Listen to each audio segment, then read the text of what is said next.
You're an anesthesiologist. Right. I take away people's consciousness and restore it every day. I've been doing it for 38 years. Okay. So, and your initial foray into consciousness was through, with your partnership with Sir Roger Penrose. No, actually, I got interested in consciousness in undergraduate in the late 60s. In medical school, I gravitated toward neurology, neurosurgery. But I got interested in structures inside neurons called microtubules, which I decided in the early 70s were biological computers, and in fact quantum computers, and was going around saying that to understand the brain and consciousness, we couldn't just see 100 billion neurons interacting at synapses, but needed to go inside the neuron to the microtubules where all this more information processing was occurring.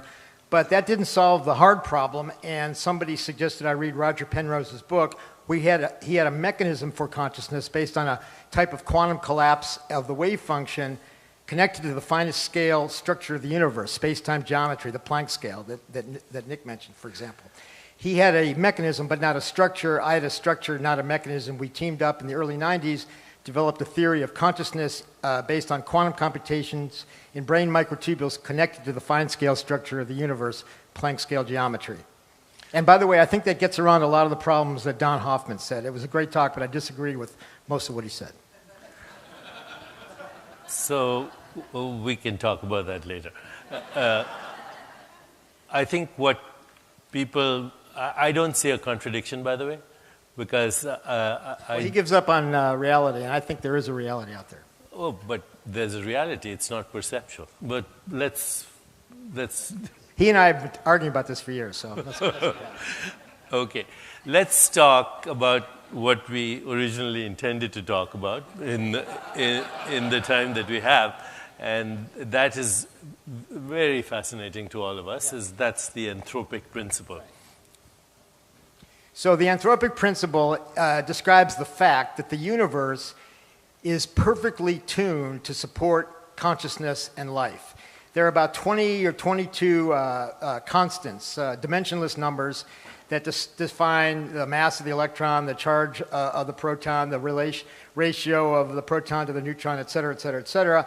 And if these weren't exactly, or almost exactly what they were, all 22 of these numbers, there wouldn't be stars giving off light, there wouldn't be life, and there wouldn't be consciousness.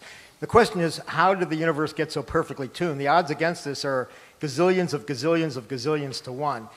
And the answer in modern science is that there are an infinite number of multiple universes, and only in this one that we're in are conditions right for consciousness, so we're here asking the question. Otherwise, it'd be an infinite impossibility almost. So that's the party line. There's an infinite number of universes, and we won the cosmic lottery by being in this one to ask the question about consciousness. Now, I don't agree with that. Roger Penrose and I have a new paper coming out, and in it, we have consciousness and Platonic values, good, evil, aesthetic, ethical values, all imprinted or embedded in the Planck scale geometry, like the picture Nick showed, along with Platonic values, consciousness, and mass, spin, charge, all the irreducible features of the universe that gives rise to everything that exists. And we think that Roger also has another theory, by the way, that the Big Bang was preceded by another eon with a Big Bang, and another one before that, and another one before that. So that rather than multiple parallel universes, he sees serial universes or serial eons in one universe. And in that view, we think, and we propose in this paper, that when the universe has a rebirth, recycles, with a new Big Bang, that these dimensionless constants, these numbers, mutate and evolve, much like genes mutate and evolve.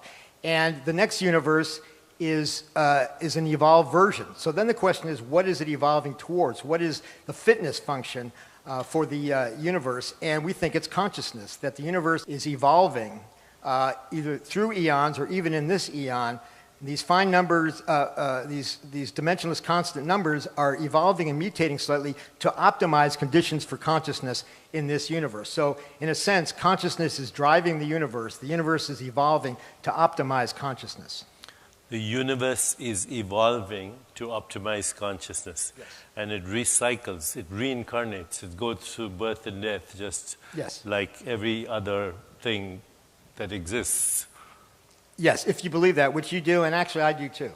but not everybody does. So Planck scale space-time geometry is 25 times smaller in order of magnitude than an 25 orders of magnitude. 25 orders of magnitude smaller than an atom. So you go down, down, down to what you call the basement of the universe, where everything disappears.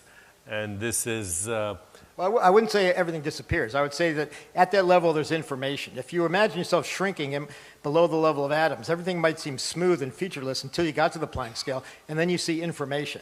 Now, what it looks like, we don't know. Strings, twisters, spin networks, quantum gravity, quantum geometry, but it's some pattern of information, kind of like that cartoon. And that information is quantum entangled, right? It's non-local so that it repeats. In fact, Don mentioned 't Hooft with his two-dimensional projection, which is the basis for the holographic principle of the universe, which means that everything repeats at scale, like in a hologram. Wherever you go, you see the same image, you just lose clarity and focus, which to me says that consciousness is related to this fundamental level of the universe, the Planck scale, and it actually kind of explains it. Microtubules, you say they're quantum computers. How big are they? Microtubules are 25 nanometers in diameter, and they can be in your sciatic nerve, for example. They might go from your spine to your foot, so they can be very long. But in the dendrites of the brain, they're short and interrupted. But they're mesoscopic objects. But it's now been shown by a man named Anirban Bandyapati working in Japan that they have quantum coherence, quantum resonances at specific resonant frequencies in the kilohertz, megahertz, and gigahertz range at warm temperature in the brain, which means, Deepak, that your microtubules right now are resonating, for example, in megahertz in your brain, and that's allowing them to do quantum computing and allowing you to be conscious and connecting you to the fine-scale structure of the universe. And how many of these microtubules would you say there are? Well, if you count the number of tubulins, which are the subunits, which would sort of be a bit of information, there's about 1 billion per neuron. And they're switching at, say, 10 megahertz, so that's 10 to the 16th operations per second. That's the same number that neuroscientists get from neuron switching at synapses, about 10 to the 16th operations for the whole brain. So going to the microtubule level gets you a whole lot more information and explains how single-cell organisms can be clever. But that by itself doesn't really explain consciousness. For that, you need the connection to Planck scale geometry, where the qualia are, where we solve the hard problem. But what you're saying is, I mean, if you just multiply the number of computations by the number of microtubules. 10 to the 27th operations per second in the brain. 10 followed by 27 operations per second for the whole brain. So, and you need the 20 or so constants to make that happen. The universe has to be properly tuned to have this access between the brain, the microtubules, and the fine-scale structure of reality. That's our argument and our suggestion. And it's either that or there's a million other gazillion, an infinite number of other universes out there doing nothing while we're sitting here being conscious. So I think our view is actually more parsimonious than having all these infinite number of universes that are useless. Okay, coming from that massive, amazing vision of how the universe created us through this anthropic principle, so we could have this conversation, look back at the stars. You have a new technology, actually, which you might want to mention. So I'm an anesthesiologist, and in the medical field, as you know, there's been techniques to stimulate the brain non-invasively, transcranial magnetic stimulation, transcranial electrical stimulation, and in the last couple of years, people have been using ultrasound into the brain. Ultrasound is used to image babies in uterus and various parts of the body. It's harmless. It's been around for years. And the microtubules have resonances in megahertz, 1 million to 10 million per second, and ultrasound is the same frequency. So it occurred to me that, and somebody published a paper, a guy named Jamie Tyler published a paper showing that ultrasound of the brain of animals cause behavioral changes, and I wondered, maybe they're stimulating the microtubules, maybe that would be a way to affect consciousness. And so I talked to my colleagues about using ultrasound on chronic pain patients who were depressed to see if it can improve mood. And they said, we got to try it on ourselves first. It's your idea. You got a shaved head. You're first. And so one day I said, okay. So I took our ultrasound machine we used in anesthesia. I put some gel on it, put it up to my temple for 15 seconds. I didn't feel anything. Nothing happened. I put it down. I said, well, heck with that. That didn't work. And about a minute later, though, I got a buzz. And I felt really, really good for about an hour. Like my brain was ringing, chiming. I felt a lot of positive energy. I felt very, very good for about an hour. And so we did a study with pain patients, and we found that 15 seconds at 8 megahertz caused improvement in mood 10 and 40 minutes afterwards. We did a follow-up study that showed even better with 2 megahertz for 30 seconds, and we're working with a company who's making a headset device they hope to market for general mood enhancement and entertainment. And we also think it might promote microtubule activity in neurons to make new neurons, make new connections. And since microtubules fall apart in Alzheimer's disease, microtubules are disrupted in brain injury, that this may be useful for brain injury, Alzheimer's, PTSD, and many other neurological and psychiatric disorders. Last question. What is the quantum soul? So that was a... So Deepak and I wrote a paper a couple years ago for a book about basically death and the possibility of afterlife. And I think that consciousness happens in the brain, in microtubules, but in the space-time geometry that's associated with microtubules.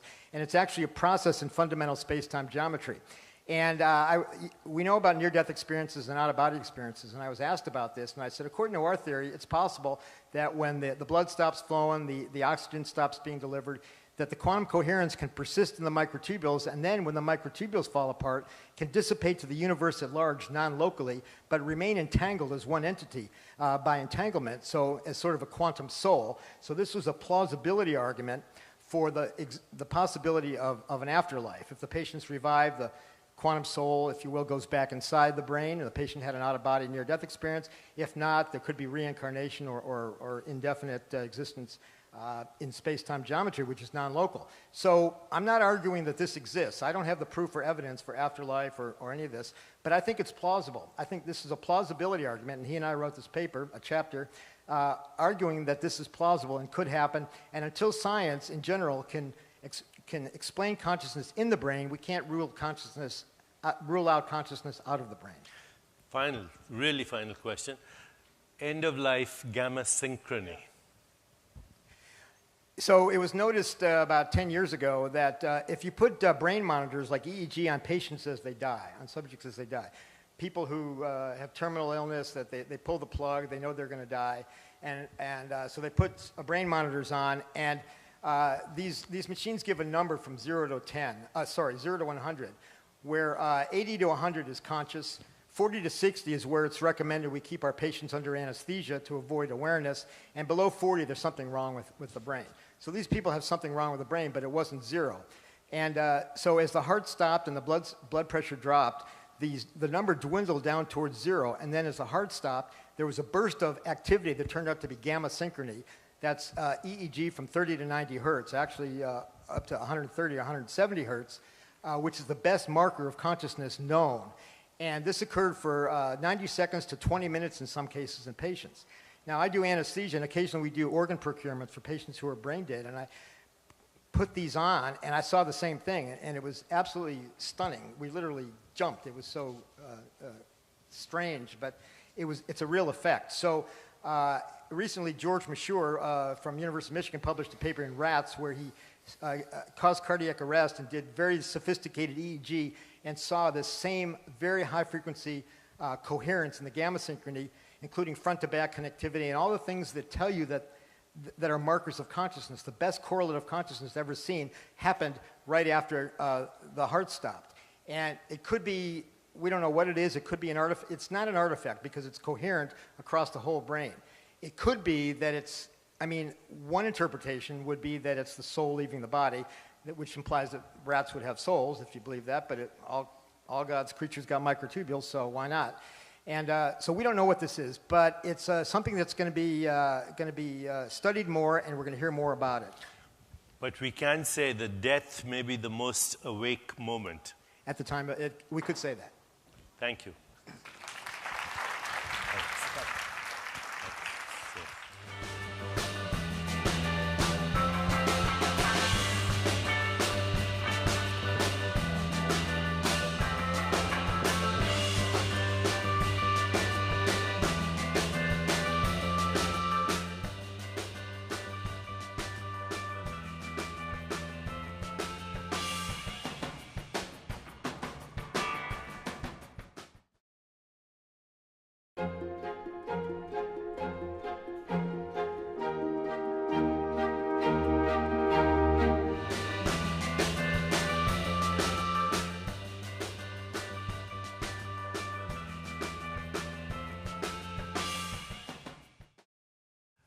You're an anesthesiologist.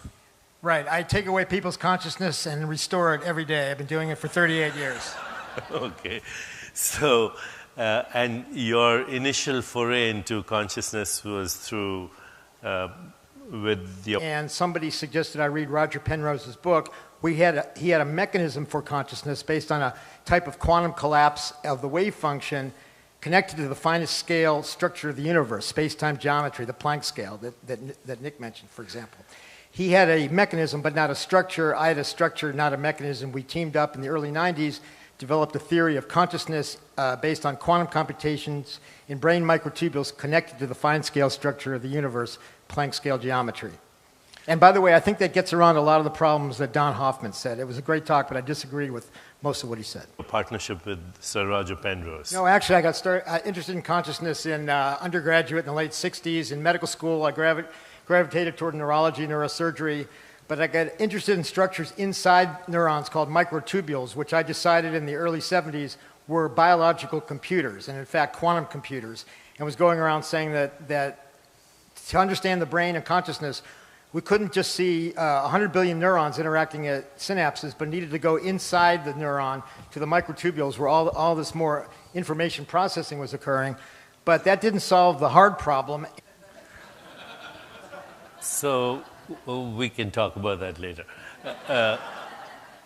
I think what people... I don't see a contradiction, by the way, because he gives up on reality, and I think there is a reality out there. Oh, but there's a reality. It's not perceptual. But let's... He and I have been arguing about this for years, so let's Okay.